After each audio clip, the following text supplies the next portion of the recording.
Common eligibility test CET का form भरना आपका स्टार्ट हो चुका है और बहुत सारे साथियों के बार में वही बेसिक डाउट आ रहे हैं। तो अगर आपने अभी फॉर्म भरना स्टार्ट किया है या इसी सीईटी में शामिल होने वाले हैं तो आपके लिए यह वीडियो बहुत इंपॉर्टेंट रहने वाली है। जो भी जितने भी डाउट आ रहे थे बच्चों के, वो सभी मैंने इस वीडियो में उन सभी डाउट्स को मैं क्लियर करने की कोशिश करूँगा। और जो पुराने कैंडिडेट हैं जिन्होंने 2022 में सीईटी दिया है, उनके लिए भी न्यू अपडेट आ रखी है, इसलिए इस वीडियो को लास्ट तक ज़रूर देखिएगा।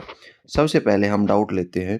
डोमिसाइल ओल्ड है, जो हरियाणा का जो रेजिडेंट डोमिसाइल है बनता है, वो भी इसमें मांगा गया है सीईटी में।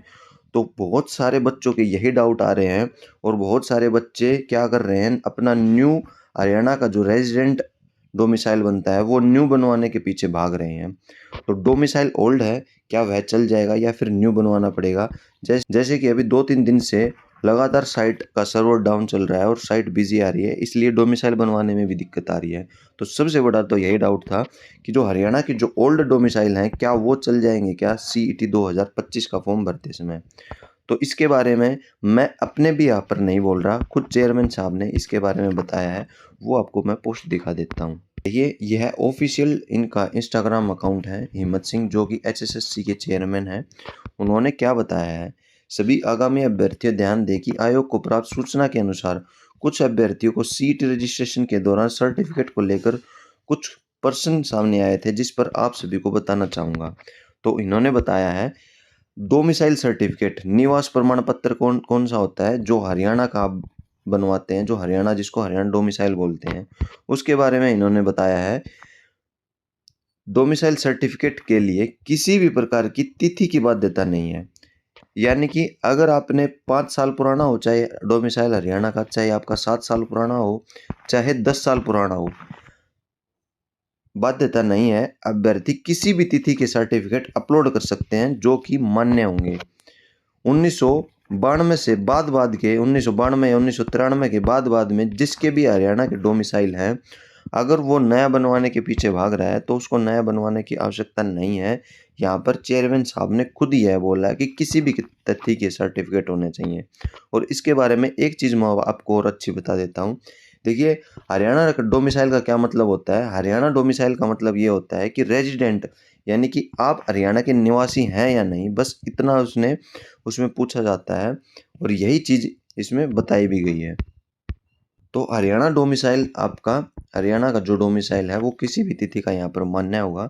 अब एक चीज़ और डाउट आ रही है, जिन लड़कियों की शादी हो रखी है उनको यह डाउट आ रहा था कि हरियाणा का डोमिसाइल तो उन्होंने नया बनवा रखा है, पर जो उसमें डोमिसाइल में एड्रेस है वो उनके मायके वाला एड्रेस है। उनको ये डाउट हो रहा था कि क्या उनको हरियाणा के डोमिसाइल में जो एड्रेस है वो ससुराल पक्ष का होना ज़रूरी है क्या नहीं। तो इसमें भी यही बात सामने आती है कि आपका सिर्फ हरियाणा का जो डोमिसाइल बनता है उसका सिर्फ मतलब यही होता है, यही जानना होता है कि क्या आप हरियाणा के निवासी हैं या नहीं। बस इसमें एड्रेस की कोई समस्या नहीं है, एड्रेस की किसी भी प्रकार की कोई दिक्कत नहीं है। तो हरियाणा डोमिसाइल वालों के लिए तो मैंने ये आपका डाउट क्लियर कर दिया है। अब जो भी साथी हरियाणा डोमिसाइल नया बनवाने के पीछे भाग रहे हैं, उन सभी को बस आपको यह वीडियो सजेस्ट करनी है और मैंने विद प्रूफ के साथ में आपको ये चीज़ दिखा भी दी है, खुद चेयरमैन साहब ने बोला है। अब सेकंड बात करें, आधार कार्ड में क्या सही होना चाहिए। तो आधार कार्ड का ये पॉइंट सबसे ज़रूरी है। देखिए, जब आप एग्ज़ाम देने जाएंगे तब आपका आधार कार्ड ही आपको वहाँ पर आधार कार्ड या ड्राइविंग लाइसेंस ही मान्य होगा।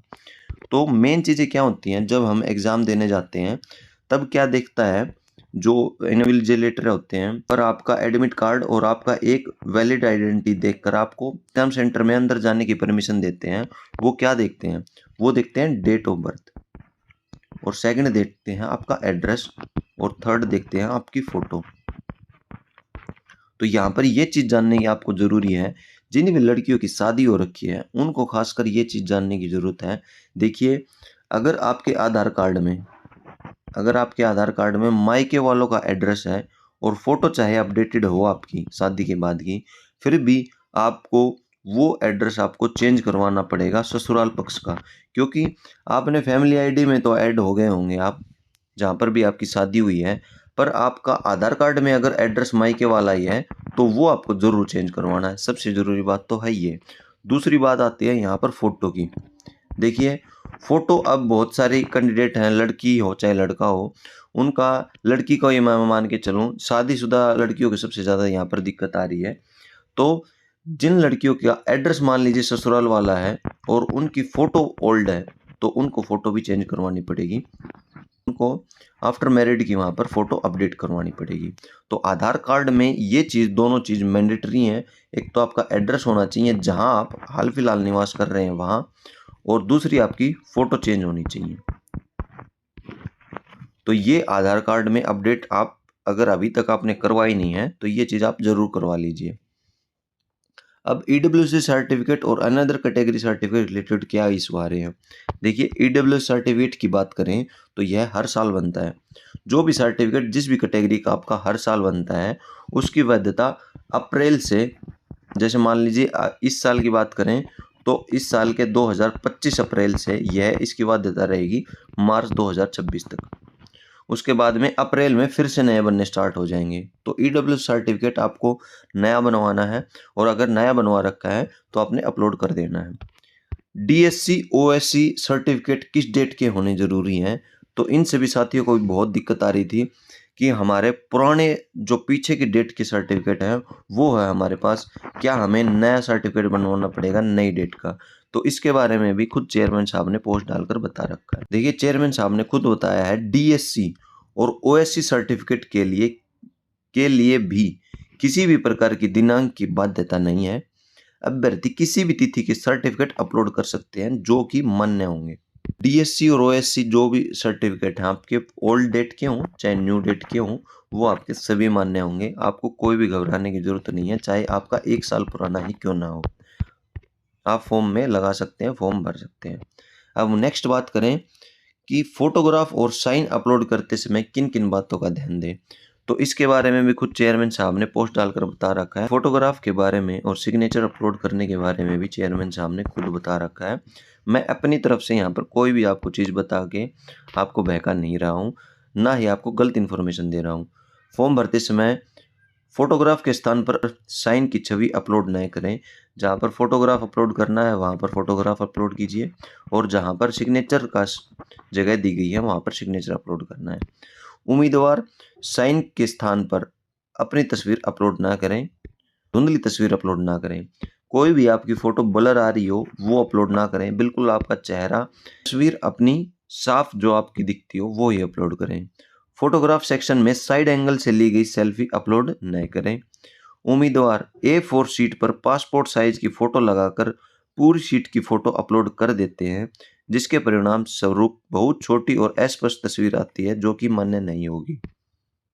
उम्मीदवार कैटेगरी सेक्शन में आधार दस्तावेज अपलोड कर रहे हैं, ऐसा करने से आपका आवेदन निरस्त कर दिया जाएगा।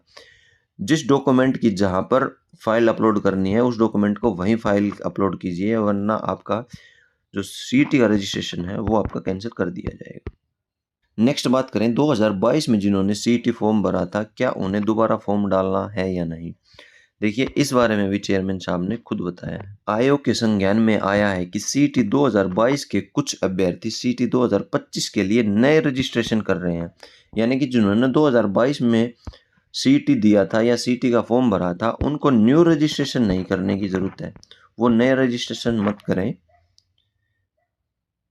वे सभी अभ्यर्थी ध्यान दें कि जिन्होंने 2022 की सीटी परीक्षा में भाग लिया था, वे सभी अभ्यर्थी रजिस्ट्रेशन करते समय 2022 सीटी डिटेल पूछे जाने पर ही अवश्य भरें, अन्यथा ऐसे सभी अभ्यर्थियों के रजिस्ट्रेशन निरस्त कर दिए जाएंगे। देखिए, जिन्होंने 2022 में सीटी का फॉर्म दिया था, सीईटी का फॉर्म भरा है और पेपर दिया था, या सीटी का फॉर्म भरा भी है, तो उनको न्यू रजिस्ट्रेशन नहीं करने की ज़रूरत नहीं है। जो भी आपका ओल्ड रजिस्ट्रेशन नंबर है, जैसे मान लीजिए आपका कोई भी है 50-726, ये रजिस्ट्रेशन नंबर हो गया, तो इसी रजिस्ट्रेशन नंबर के ऊपर आपको लॉगिन के ऊपर क्लिक करना होगा। लॉगिन के ऊपर क्लिक करके जो भी डिटेल आपको अपडेट करनी है, जैसे मान लीजिए कोई जनरल कैटेगरी का है और वो इस साल ईडब्ल्यूएस में शामिल हो गया, तो उसको ईडब्ल्यूएस का सर्टिफिकेट अपलोड कर देना है और अपनी कैटेगरी को जनरल से ईडब्ल्यूएस में शिफ्ट कर लेनी है। दूसरी बात, जिन्होंने नया कोई क्वालिफ़िकेशन ऐड करना है वो ऐड कर सकते हैं, अपनी कैटेगरी चेंज कर सकते हैं। अगर आप अपनी फ़ोटो भी चेंज करना चाहते हैं तो फ़ोटो भी चेंज कर सकते हैं। पर आपको न्यू रजिस्ट्रेशन पर क्लिक नहीं करना है या न्यू रजिस्ट्रेशन करने की कोशिश नहीं करनी है, वरना आपका ना तो न्यू रजिस्ट्रेशन होगा और आपका ओल्ड रजिस्ट्रेशन हो रखा है वो भी आपका कैंसिल कर दिया जाएगा। तो ये कॉमन डाउट थे जो सीईटी के फॉर्म भरते समय आपको परेशान कर रहे थे। आई होप कि मैंने सभी के सभी आपके डाउट्स को क्लियर कर दिया है। फिर भी अगर आपका कोई डाउट रह गया है तो इस वीडियो के कमेंट बॉक्स में कमेंट कीजिएगा। मैं कोशिश करूँगा नेक्स्ट वीडियो उसी से संबंधित आपकी लाई जाए। धन्यवाद दोस्तों, वीडियो को लास्ट तक देखने के लिए आप सभी का बहुत बहुत धन्यवाद।